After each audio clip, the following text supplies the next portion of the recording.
Hey, bonjour la DigiFamily. Toi qui tombes sur ma chaîne par hasard, je te souhaite la bienvenue. Et toi qui es abonné, eh ben, je te fais ton petit coucou habituel. Aujourd'hui, on va faire des tartrages de chaudière. Donc, j'ai sorti ma machine. Je vous explique tout ça. Mais avant tout, eh ben, on a ce générique.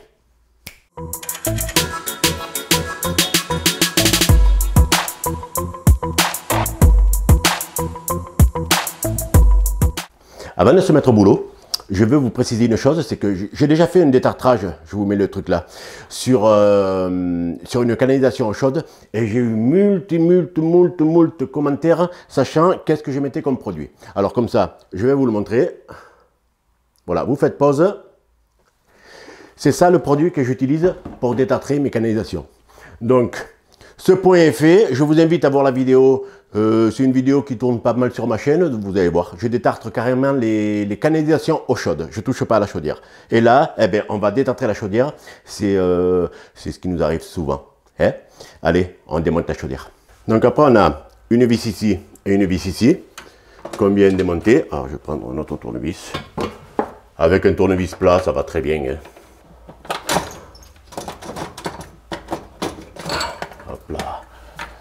Eh ben, cette chaudière, il y a un moment qu'elle n'a pas été nettoyée. Hein. Il y a plein de dépôts, il y a plein de machins, donc on la nettoiera un peu. Avant de commencer, je vais vous montrer. Là, on a le débit à l'eau froide. D'accord? Et donc, j'ai le robinet qui est ouvert à fond et je le bascule complètement sur l'eau chaude. Et regardez la différence de débit.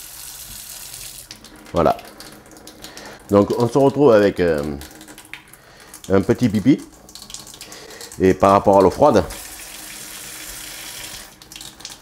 donc voilà. Donc ce qui se passe, c'est que j'ai pas suffisamment de débit pour enclencher. Alors la pièce qui est ici, il y a un petit aimant ou une petite turbine, je vais vous la montrer après. Et qui dit à la chaudière, ben, il n'y a pas suffisamment de force pour l'enclencher. La chaudière, ben, pour elle, il n'y a pas de puisage chaude. Donc il faut détartrer ça pour pouvoir avoir plus de débit et que le petit débistat qui est ici puisse s'enclencher et dire à la chaudière, la cliente demande de l'eau chaude. Bon, je vais commencer par fermer l'arrivée d'eau froide. Voilà. Donc là, il est fermé. Ça veut dire que sur la chaudière, j'ai plus d'arrivée d'eau froide. Et donc, si j'ai plus d'arrivée d'eau froide, j'ai forcément plus d'eau chaude. Regardez. On est sur l'eau froide, aucun problème. Voilà. Et je me mets sur l'eau chaude, il n'y a plus d'eau. Alors, ce que je vais faire, je vais enlever cette petite pièce, hop là, cette petite pièce ici, donc je vais la débrancher, voilà, et je vais l'enlever pour pouvoir brancher ma machine sur l'arrivée d'eau froide. Alors la pièce que j'ai enlevée, c'est celle-là, d'accord. Ici on a un limiteur de débit, donc c'est pour pas qu'il y ait trop d'eau, et là on ne le voit pas, mais on a un petit aimant qui monte et qui descend. Vous voyez, quand je le fais bouger, j'ai l'aimant qui bouge dedans à l'intérieur. Et donc, quand l'eau coule, quand on ouvre l'eau chaude, ça fait monter l'aimant et ça me fait un contact sur cette connexion-là, ça se colle et ça dit à la chaudière de marcher. Donc voilà, c'est ce qu'on appelle un débistat. Ce que je vais faire, je vais brancher ma machine ici sur l'eau froide pour pouvoir la récupérer sur l'eau chaude de l'évier. Parce que si je branche le retour d'eau chaude, vous n'allez rien voir. Donc je préfère le faire à l'évier, comme ça, ça sera un peu plus interactif pour vous. Voilà. Donc, la molle flexible est branchée sur l'eau froide, ça va passer dans le corps de chauffe. Donc comme je vous disais, hein, c'est branché sur l'eau froide, ça va sortir sur l'eau chaude. J'ai mis ma machine dans l'évier et vous allez comprendre pourquoi. Comme ça, je vais pouvoir le faire comme ça. Ça, je vais l'ouvrir et je vais pouvoir le faire couler à l'intérieur de la bassine. Voilà. Logiquement, si je ne devais pas faire une vidéo, j'aurais mis ce tuyau sur la sortie eau chaude et comme ça tournait en boucle dans la chaudière. Mais comme je veux que vous voyez les images, voilà. Donc là, ce que je fais, j'ouvre l'eau chaude. Voilà. Donc il y a quelques gouttes du corps de chauffe. Mon produit, eh ben, alors c'est le même qu'il y a dedans déjà. Hein.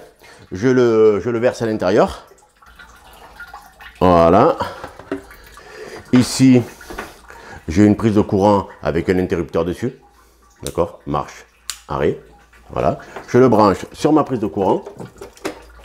Et à partir de là, eh ben, mon jet va sortir directement dans la machine. Alors on y va pour voir. Et voilà, j'ai plus qu'à le laisser travailler. Voilà. Là, ça coule blanc encore. Je sais pas si vous le voyez bien, mais bon, ça coule blanc, c'est de l'eau. C'est complètement de l'eau. Et d'ici un petit moment, quand l'acide aura passé dans les tuyaux, eh ben ça coulera d'une couleur, d'une autre couleur. Donc voilà, j'ai plus qu'à attendre de pouvoir faire le tour. Donc ça va prendre un certain temps. Je vous reprends d'ici un petit moment. Voilà, le produit commence à passer un petit peu. Regardez. Voilà.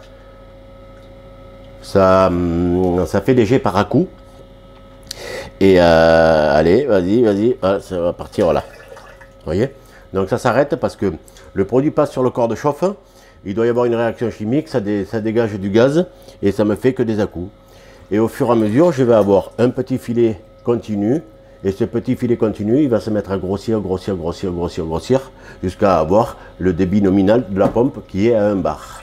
Maintenant, j'ai envie de vous montrer le corps de chauffe, comme ça vous allez comprendre pourquoi on entartre. Alors le temps que la machine tourne, je vais vous expliquer ce corps de chauffe. Ici, on a un échange qui se fait au niveau du corps de chauffe.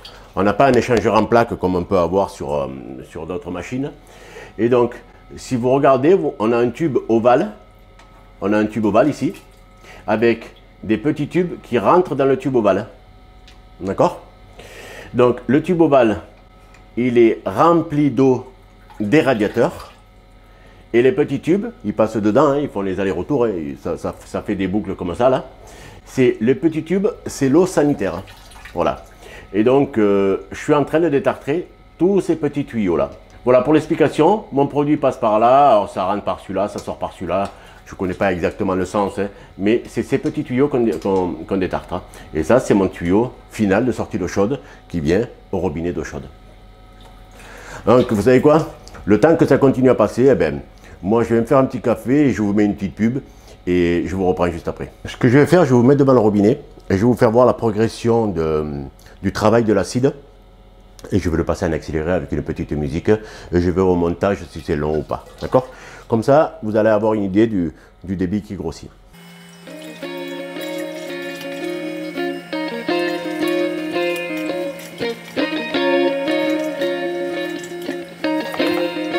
Voilà, comme vous le voyez, le jet est irrégulier. Et ce que je recherche, moi, c'est éviter d'avoir ces moments où il n'y a pas d'acide qui coule et avoir un jet continu et régulier. Voilà, ça commence tranquillement à se faire.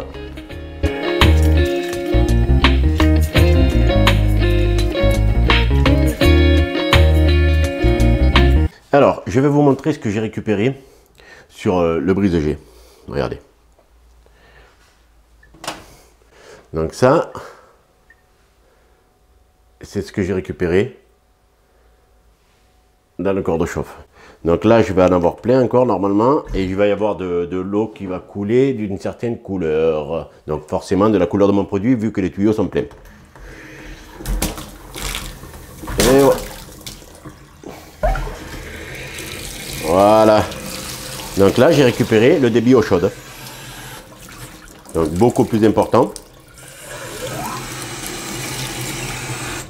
Et je vais essayer de vous montrer un petit peu les particules que j'ai dans l'évier. Vous voyez tous ces trucs là qu'on voit là? Mais tout ça c'était dans le corps de chauffe. Voilà. Voilà un détartrage. Donc là je suis sur le chaude et là je suis sur l'eau froide. Voilà. Et quand je vais mettre le brise-jet, il va y avoir moins de débit. Ben, on va le faire tout de suite, vous allez voir. Donc je mets le brise-jet. Alors forcément l'acide est passé par le brise-jet, donc il est propre. Voilà, il y a un petit peu moins de débit, vous voyez. Et là, eau froide. Eau chaude et là, eau froide. Eau froide, et je bascule le robinet sur l'eau chaude. Et voilà. Voilà, là c'est fini. Et là, on va ouvrir. Et la chaudière s'allume. Et là, on va attendre qu'elle arrive quand même. Voilà comment on fait un détartrage.